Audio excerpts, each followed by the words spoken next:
Vous y êtes? Si on continue, il prend encore quoi? J'avance ou bien il finit? On avance, c'est ça. Je parle du Cameroun. Ou bien, parlons de l'Afrique. Une fois, je ne sais pas si en 2000, je crois que c'est en 2015 que j'ai dit ceci. J'avais parlé en 2015 des. Écoutez très attentivement. Je parle maintenant de l'Afrique entière.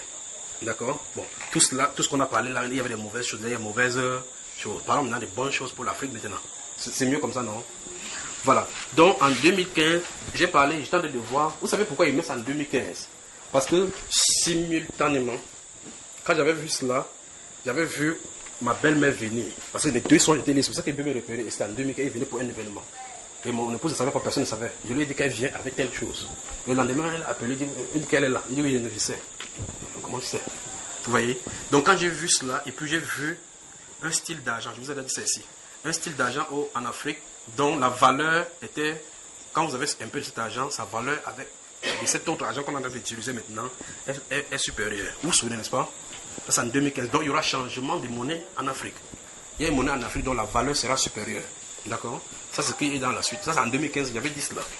Bon, maintenant voici ce qui est en relation avec ça. Je veux que vous m'écoutez maintenant bien parce que ça nous concerne. Les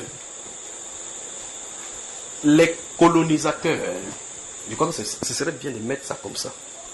Je crois qu'il y a un message au Cameroun, il faut que ça c'est. Il y a un message au Cameroun dont je vais revenir maintenant, après cela. Les colonisateurs, vous savez qu'on appelle les colonisateurs, n'est-ce pas? Les colonisateurs sont en train d'arriver au point où ils savent qu'ils n'ont plus de choix que de lâcher. Écoutez-moi très attentivement, ça concerne l'Afrique maintenant, donc je dois être un peu explicite. Les colonisateurs savent qu'ils sont en train d'arriver, c'est prophétique, ce qui est en train d'arriver maintenant dans l'Afrique ou là-bas, dans la Bible c'est écrit, noir et blanc. Vous comprenez ce n'est-ce pas? Le réveil en Afrique, c'est prévu dans les Saintes Écritures. Le réveil en Afrique, le réveil en Orient, le réveil au Moyen-Orient. Vous connaissez la route nouvelle, n'est-ce pas? Vous bougez la tête comme ça, vous allez dire qu'il parlait de quoi? Bon, maintenant, les colonisateurs savent de façon claire, avec leurs différents consultants, que maintenant, les Africains ont décidé de prendre le chemin de retour. On est arrivé dans un modernisme qui ne peut plus faire la force pour imposer quoi que ce soit. Maintenant, il y a une réunion qui se prépare. Personne ne sait que la réunion se prépare. Ils leur disent, écoutez bien, c'est pour l'Afrique, c'est pour que l'Afrique traverse ces choses si bien.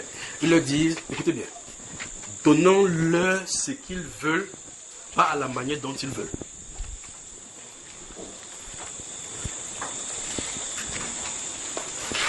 Vous voyez que si les dirigeants de l'Afrique vraiment se réunissent, ils disent, il est temps que les dirigeants cherchent les prophètes. Je vous le dis. Il est temps que les dirigeants cherchent les prophètes. Parce que les colonisateurs mettent certaines personnes, placent certaines personnes quelque part, et les poussent dans des dissensions, dans les dissensions, non, des styles de vie ou bien encore des styles de vie uniques, au point où si ces personnes-ci veulent lever la tête pour dire non à cela, on dit toi tu n'es pas prêt. On te livre à la vindicte populaire, même de ton propre peuple. Celui qui soulève une rébellion de ce côté-ci, vous dites vous avez vu ce qu'il a fait, il finance ici, finance ici. Après ils appuient, on t'arrête. Ça doit s'arrêter en Afrique. Vous me suivez? Voilà. Alors donc, il y a un réveil dans le camp de la politique, où les politiciens vont prendre position. Mais il y a une subtilité sur la table des négociations. Ils présentent des contrats. Vous savez, quand vous signez les trucs, après ils se filment pour les besoins des séances. Ils se filment, mais c'est l'hypocrisie. Donc la décolonisation n'est pas faite de façon comme ça devait être faite. Mais le problème de la subtilité, c'est que les gens qui sont en train de prendre ceci arrachent la liberté sans se rendre compte de ce qu'on a donné, le verre, il y a la maison dedans. Vous savez, quand vous allez pêcher, vous lancez d'abord le miel des poissons. Le poisson mange, quand il bouge, il mange, il fuit, il part. Ses amis disent que mince, qu'est-ce qui se passe là-bas? Mais mon cher de Dieu, qu'est-ce qui se passe? Il y a un là-bas. Il y a une zone là-bas que Dieu fait tomber la manne au ciel. Tu lances encore, il mange. Qu'est-ce que tu viens de faire? Tu viens de le préparer à être confiant. Quand il vient là-bas, il marche. La compétition avance. La prochaine fois, tu fais, pap, c'est la maison. Après, pap, ça calme. Quand tu tires, tu dis, qu'est-ce qui s'est passé? De deux parties, la maison l'a pris. La décolonisation, ceux-ci disent dans leur réunion, ça c'est les Occidentaux et autres, la puissance, donnons-leur ce qu'ils veulent, mais pas à la manière dont ils... Donc il est temps que les sages en Afrique et les scientifiques et tous ces gens qui ont le sage de la sagesse prennent position, ouvrent la chose clairement, ces documents-ci, et disent ceci là. Expliquez-nous clairement ce que vous voulez dire par là. Vous me comprenez, frère? C'est la façon que je peux expliquer ces choses aussi clairement que vous. C'est-à-dire que voici les clauses que vous allez écrire. Comme par exemple, vous allez faire des contrats de bail.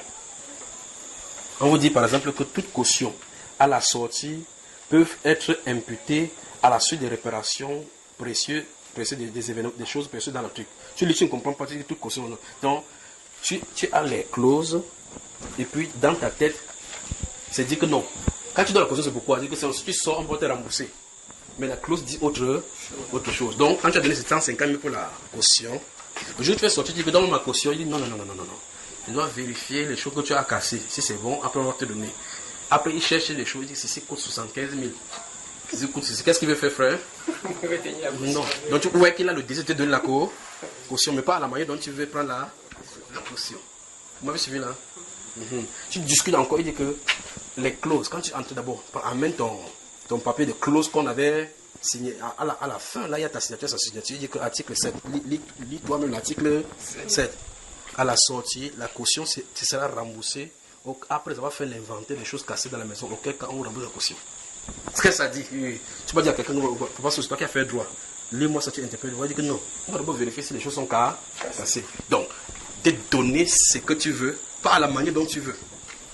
Donc, les scientifiques, ils sont seulement à la télévision, ils parlent, que je peux aller de doctorat, les choses subtiles sont de se préparer contre eux. Vous me suivez, n'est-ce pas? Donc, les documents qu'on va leur confier, les documents de la cessation, des coupures, c'est-à-dire qu'on fait des traités maintenant là, les séparations, doivent être explicitement expliqués, parce que c'est là où se trouve le piège. Je crois que ça, là, je n'ai pas parlé avec parabole, n'est-ce pas? Et la façon dont j'ai expliqué, vous comprenez, n'est-ce pas? Ça, c'est pour l'Afrique. Pourquoi?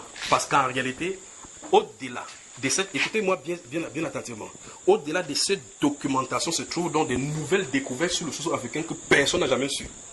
C'est pour ça qu'il t'a dit qu'il veut dire maintenant les bonnes choses à l'homme maintenant. Des nouvelles découvertes, des éléments que l'être humain, les sciences modernes n'ont jamais su que ça existait. Dieu va les révéler sur le sous-sol africain. Je ne sais pas si vous m'entendez. Je suis en train de dire ceci. L'esprit dit que dans le sous-sol africain, malgré les pillages depuis des siècles, il y a des minéraux qu'ils ne connaissent pas. C'est-à-dire qu'on va dire maintenant que ça c'est nouveau. Le problème, c'est dit pétrole c'est vulgaire. C'est dit on connaît ça. Il y a d'autres qu'on va découvrir qu'on n'a jamais découvert, donc le monde moderne de la civilisation a besoin. C'est une bonne prophétie, c'est pas vrai, frère? Voilà.